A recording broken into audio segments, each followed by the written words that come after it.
Hello friends, ఇక promo 3 కూడా వచ్చేసింది కదా. ఇదేంటంటే టాస్క్ అయితే పెడతారు బిగ్ బాస్. ఇదేంటంటే హంగ్రీ మానిస్టర్. ఈ టాస్క్ ఏంటంటే ఈ టాస్క్లో 2 టీమ్స్గా డివైడ్ అయ్యారు. ఎవరెవరు అంటే blue team, red team. Blue టీంలో కళ్యాణ్, రీతు, డెమన్ పవన్, సుమన్ శెట్టి. ఇక రెడ్ టీంలో దివ్య, సంజన, ఇమాన్యుయల్, భరణి. వీళ్ళైతే రెడ్ టీము. ఈ లోపల హంగ్రీ మానిటర్ లోపల లివర్ ఉంటుంది, బ్లూ సైడు, రెడ్ సైడు.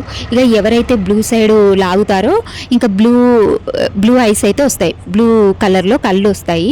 ఇక రాగానే రెడ్ టీం నుంచి ఒకరిని తీసేయాలి. రెడ్ సైడ్ వచ్చిందనుకో బ్లూ టీం నుంచి ఒకరిని తీసేయాలి కెప్టెన్సీ కంటెండర్ నుంచి.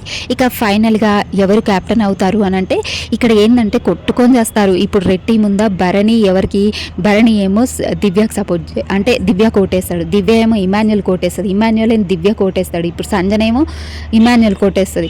ఇట్లా అసలు కన్ఫ్యూజ్ అయిపోయి ఒకరికొకరు సపోర్టింగే లేరు రెడ్ టీంలో. ఇక అసలు గొడవలు జరుగుతాయి వీళ్ళు నలుగురికి. దివ్య మళ్ళీ ఇమాన్యుయల్కి సపోర్ట్ అంటుంది. ఆమె ఎన్నిసార్లు ఇమాన్యుయల్కి సపోర్ట్ చేస్తుందో అర్థమైతే కావట్లేదు. ఇంక ఇమాన్యుయల్ సపోర్ట్ ఈమె కోరుకుంటుంది. ఇక్కడ సేఫ్ గేమ్ అనిపిస్తుంది దివ్యది.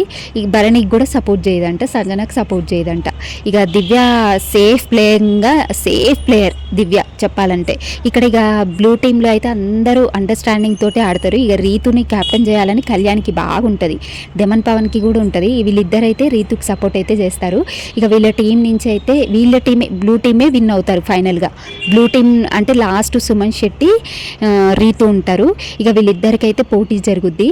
ఇంకా ఈ పోటీలో ఇక విన్ అయ్యేది ఎవరంటే రీతు చౌదరి. ఇక 11th వీక్ క్యాప్టెన్ అయ్యేది రీతు చౌదరి ఫైనల్గా.